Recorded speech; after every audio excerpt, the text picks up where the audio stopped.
Hey everybody, I'm Connor with Honor, Connor McIver. I'm here to give you the real estate update, April 15th, 2024. I've been stumbling over this all morning, so thank you for your patience. All right, we're going to talk about local inventory and what's happening. I did do a big statistical analysis of all the single family residence homes in the Santa Clarita Valley city. So this is going to be Canyon Country, Castaic, Newhall, Saugus, Stevenson Ranch, and Valencia. And I calculated the data set involving 24,897 listings. This is from January 2015 to March of 2024. So this last month, I don't have April's numbers yet. They have to close out the month before I can see all the data.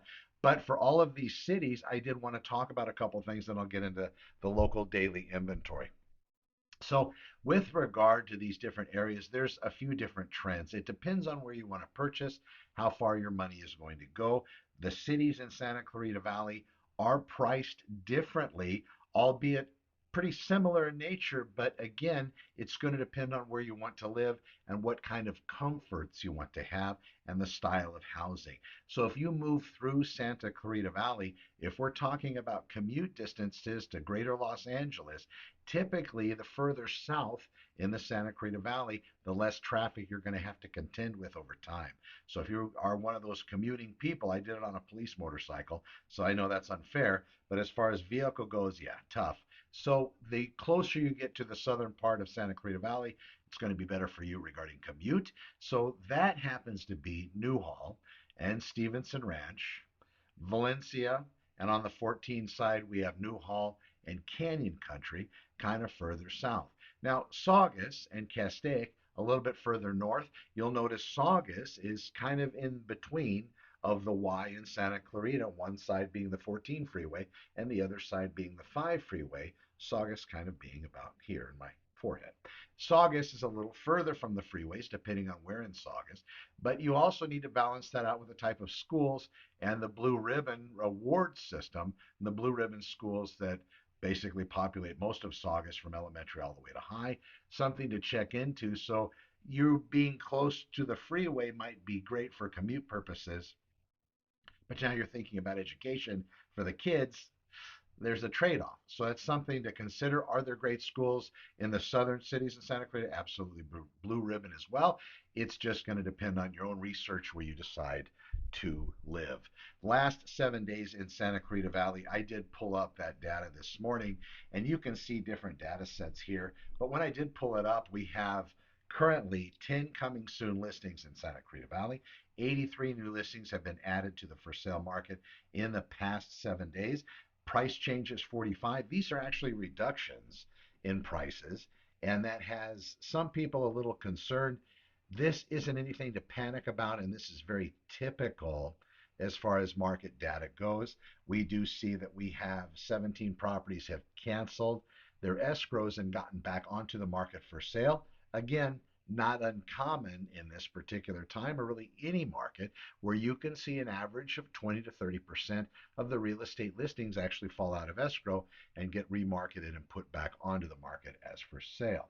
We do have active under contract properties 34. These are properties gone into escrow. 50 properties pending. So all total properties in escrow 84. 55 properties closed those last 7 days. New homeowners, congratulations to everybody. And of course, we have 3 properties that did not sell within the entire contractual length of the contract. What does that length look like? It depends on the agent. I take 6-month real estate listings. I'm able to prove to a seller how that's valuable within the online marketing and advertising world. 6 month is pretty much after that, really, the return is nothing more. 6 months is pretty much that sweet spot for a listing.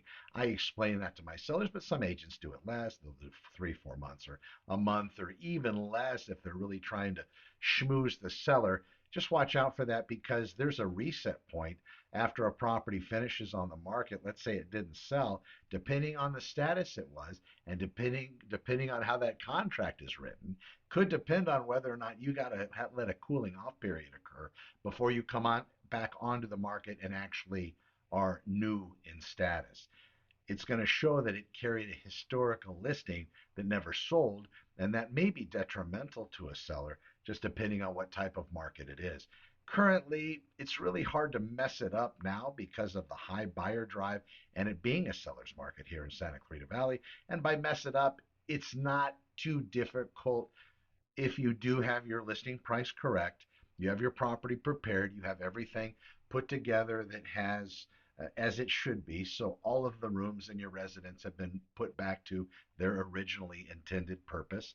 If you have an office, for example, that used to be a bedroom, but you convert it to an office to get stuff done. I get that.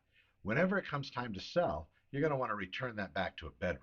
At least have a bed in it with a desk so people when they come in, they realize what its actual function was. That's important in depersonalization of property.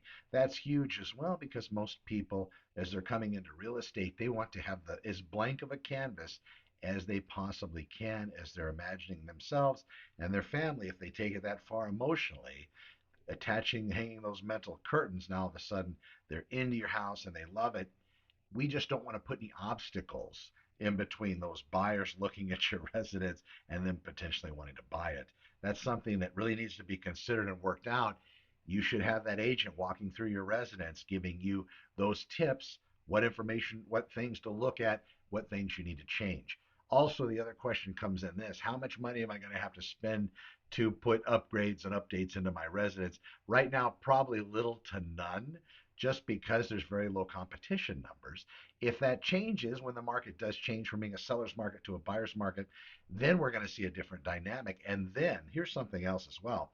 Right now, selling real estate in the current commission cycle, that really hasn't changed even with the lawsuits. But in the future, let's just say that sellers say, yes, I'm not going to pay a buyer's agent. I'm only going to pay the agent I hired to sell my house. So my agent's going to be responsible to trying to get every buyer they can for it versus me going out to other agents that have many buyers each. You kind of see how that multiplies. But let's just say that's where it is. When the market starts to shift, which won't take too long at that point because it's going to cut a lot of buyers out of the market that want to have their own agent because now they're going to be stuck with going with the seller's agent, which in some worlds are fine. Something to think about, though, has to do with do you not want to have your own agent on your side 100%, or do you want to share an agent with the seller? The seller's agent knows what's going on and all that information. If they become your agent now, they know all of what's going on with you and your information. Once the market shifts from being a seller's market to a buyer's market, the people that have the buyers that want to buy real estate are going to be having a lot of power. The sellers at that particular time that hire their agent to sell the residence are going to be tasked with if that did change everything because of the lawsuits and commissions no longer offered, that will be the time that the commission will potentially come back. I'm not very concerned with this. Everybody says lots of agents are going to be looking for new jobs. Well, if they're going to be looking for new jobs, maybe this wasn't the industry for them. This market fluctuates. I've been doing this since 1998. This is not the first change in the world. What's important for you watching, if you're an agent and you're struggling, you need to show people your value. Don't just talk it, show it so you can say, listen, this is what I do every day. This is how I basically load myself into the real estate data every single day and then I digest it and I pull it and then I produce videos such as these and I try to tell people what's happening with the market and then also answer a lot of questions. I'm writing a book. I have that in line as far as real estate goes. There's so much that needs to happen and so much somebody needs to do to be able to market themselves more effectively because if I can't market me, how am I going to market your house? Something to consider. So many things. If you happen to be interested in more information, go to connorwithhonor.com. That's my website. I do try to post up all my blog articles every single day and the content, and you can check that out. We're going to be talking tomorrow about Tuesdays, the Travel Tuesdays. We're going to look into different areas in Santa Clarita Valley, probably do more on the commute thing and also maybe some public transportation because there are people that are now vehicle-less and they're using Uber and other things instead of paying that whatever that fee is a month to have a car. I have a KLR 650, so I'm not sure about the other part. I hope everybody's well. Please let me know if you like the show. Share me with your friends. We will talk to you soon. I'm Connor with Honor. Over and out.